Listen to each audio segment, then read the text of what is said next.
The Black Sox Scandal was a Major League Baseball game-fixing scandal in which 8 members of the Chicago White Sox were accused of throwing the 1919 World Series against the Cincinnati Reds in exchange for money from a gambling syndicate led by Arnold Rothstein.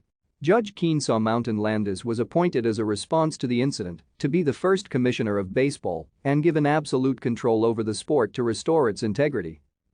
Despite acquittals in a public trial in 1921, Judge Landis permanently banned all 8 men from professional baseball. The punishment was eventually defined by the Baseball Hall of Fame to include banishment from consideration for the Hall. Despite requests for reinstatement in the decades that followed, the ban remained. White Sox club owner Charles Comiskey, himself a prominent MLB player from 1880–1894, was widely disliked by the players and was resented for his miserliness.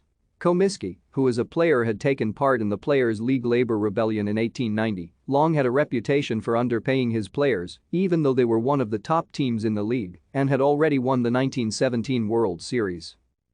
Because of baseball's reserve clause, any player who refused to accept a contract was prohibited from playing baseball on any other professional team under the auspices of organized baseball.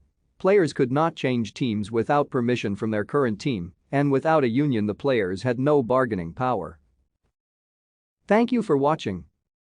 Like and subscribe if you would like to view more of our videos. Have a nice day.